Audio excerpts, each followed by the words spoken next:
in elections, some of you, and that you are elected, and also aware that some of you have been appointed to serve as ministers in the new administration. Congratulations.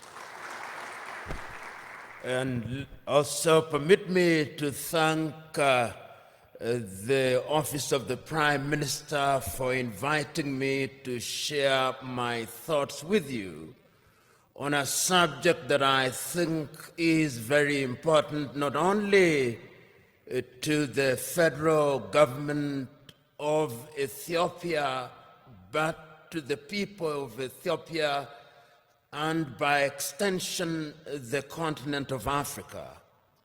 My presentation has been summarized in writing and will be available for your reference later. Let me start by saying that the subject of Pan-Africanism is one that remains as important today as it was, in my view, many years ago. Those of you who are familiar with the struggle for Pan-Africanism will remember its story, particularly through the activities of Africans in the diaspora. You'll particularly remember that prior to the much more famous meeting held in 1945 in Manchester in the United Kingdom, Africans in the diaspora, particularly in the Caribbean, in Trinidad and Tobago, in Jamaica, were very particular about having connection with the continent of Africa. You'll remember that they had many meetings, and you'll be familiar with some of the names, such as Sylvester Williams from Trinidad and Tobago, such as Marcus Garvey and his call for Africans to go back to the mother continent. And you will also remember African Americans such as W.B.E. Du Bois, who was very active in the process of liberating the African Americans from the clutches of slavery and discrimination, and who also played a very critical part in the struggle for decolonization, culminating in the 1945 meeting, which for the first time was attended by Africans who later played a critical role in the struggle for decolonization. Of course, Ethiopia does stand out to the extent that it was never successfully colonized. There was limited occupation, and you are familiar with that history. Therefore, it is not mine to educate you on your own history, but you are familiar with it. But it must concern us, particularly at this time. And I hope during this conversation I'll be able to demonstrate why, in order for us to understand the present, we must understand the past, which will also enable us to have a glimpse on what the future holds. And one of the speeches which is seldom referred to is a speech that was delivered in the year 1906, in the month of April, by a South African called Pixley Kaisaka Seme. And it is instructive that Pixley Kaisaka Seme was the first president of the African National Congress when it was founded in 1912. When Pixley Kaisaka Seme delivered that speech as a student at the University of Columbia, his title was The Regeneration of Africa. And what he was talking about at that time was an Africa that had borne the brunt of slavery and was laboring under the pain of colonization. Pixley Kaisaka Seme reminded his audience on that day that when the European powers assembled in Berlin in 1884 through to 1885, they agreed to divide Africa into spheres of influence for purposes of exploitation, so that the Germans had their share. If you remember, the Germans were present in what we now call Namibia. They were present in what we now call Benin, but was then known as Dahomey. They were present in what is now a part of Ghana, which was then the Togoland, the Volta area.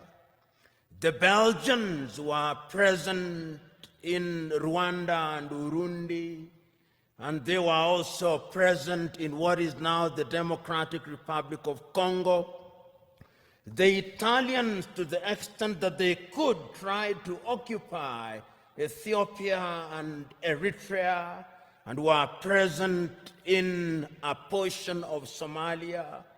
The British were present, of course, in Uganda, in Kenya, in Nyasaland, in Rhodesia, and in Nigeria, and in many other places. The French, of course, were also present. And all these powers, even the Spaniards, were present in Equatorial Guinea, as were the Portuguese. And the whole idea was to use the resources, both natural and human, of the African continent, so that the partition of Africa was one that was designed to benefit the European powers. The partition was arbitrary. If you look at the nation states that we now have, or is it states that we now have with many nations in them, every other African country that we are talking about now is struggling to be a state. All of them, without exception, all of them. And this is what Pixley Kaisaka Seme was saying. How will we regenerate this continent? And it's instructive that he was talking at a time when the entire continent of Africa was under colonization, excluding Liberia and Ethiopia, all of them. And therefore, when in 1945, Africans were represented in Manchester, Kwame Nkrumah was present at that meeting, Marcus Garvey was present at that meeting, Jomo Kenyatta was present at that meeting, Obafemi Awolowo was present at that meeting. The drive was to decolonize Africa. And one of the things that amazes me is that at that time, these individuals did not have the internet, they did not have WhatsApp, they did not have the kind of communication that we have now. But it is amazing at how they were communicating. Even air transport was not as it is now. I was just recently reading the activities of one of the greatest Africans who, in my view, ever lived, and whom many people do not know about, the great Ghanaian James Emmons Kwegyir Aggrey, normally referred to as Aggrey of Africa, and how he traveled from the United States and went to many countries in Africa, traveling by sea and talking about why Africa should be united. And that was Pan-Africanism, the Pan-African spirit at that time. Of course, we then went into the era of decolonization. And the spirit again was one which was consistent. You had people from the Caribbean participating in the struggle in that regard. You have people like W.B. Du Bois saying that Africa must be free. A little later, people like Martin Luther King Jr., and people like Malcolm X, talking of George Padmore, talking about how Africa should be liberated and we should work with people in the diaspora. And then the agitation was there that we must regain our independence. And famously in 1949, Ghana's Kwame Nkrumah is saying, "Seek ye first the political kingdom, and the rest will be given unto you."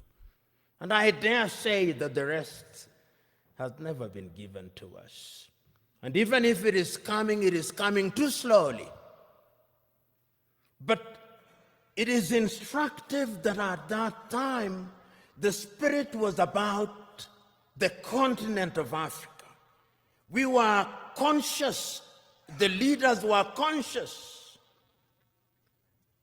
that Africa decolonized without unity would remain weak.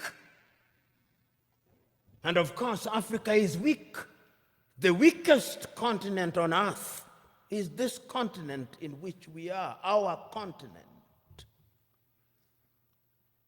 So the struggle for independence was everywhere across the world, across the continent of Africa. So when on the 6th day of March, Ghana regained her independence as Ghana, it was then Gold Coast.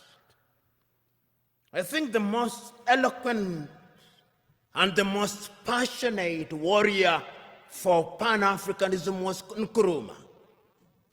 He said on that day, and again later, that the independence of Ghana means nothing if the rest of Africa is not free. And he meant it. Because when Ghana regained independence in 1957, 1 year later, Guinea regained her independence.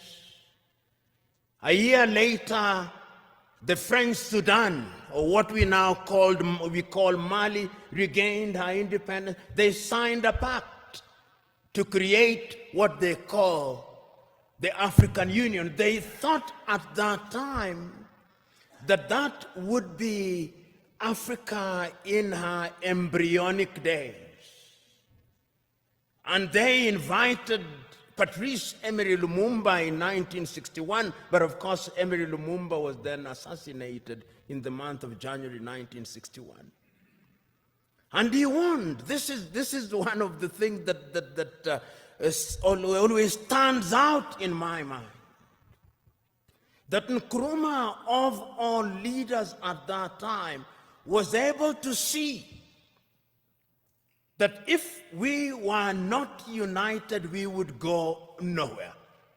So in 1958, he summons a meeting in Accra, Ghana, of the then independent African countries and tells them, if we don't unite now,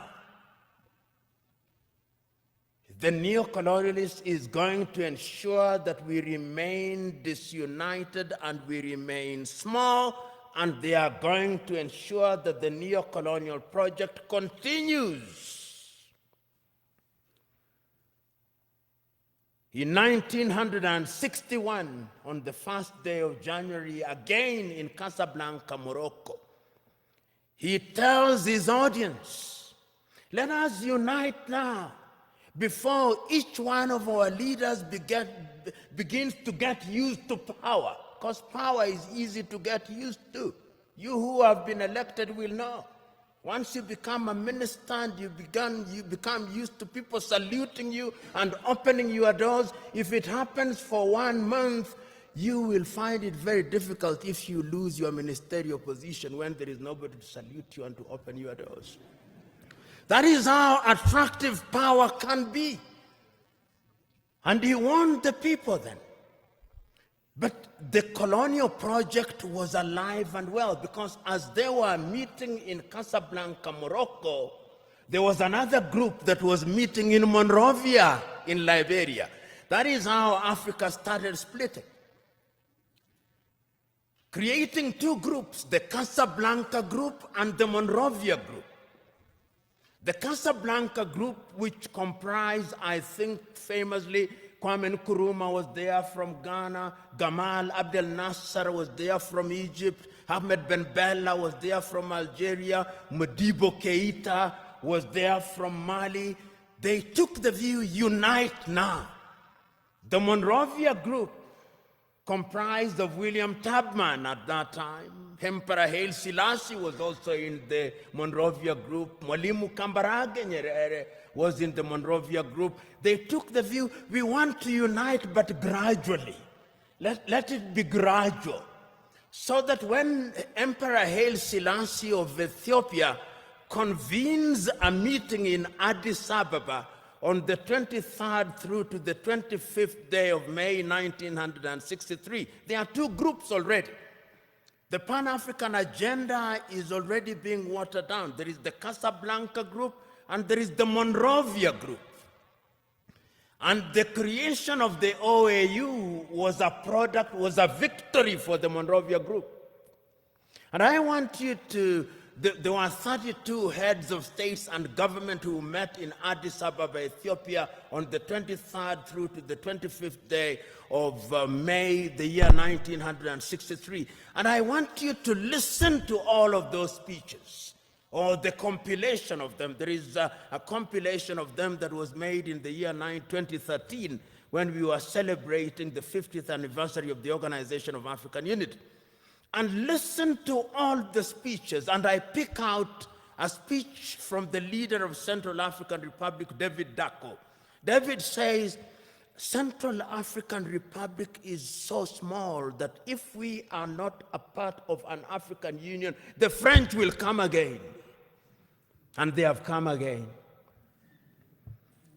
Mwalimu Nyerere of Tanzania says, we are not here in order to remind ourselves of how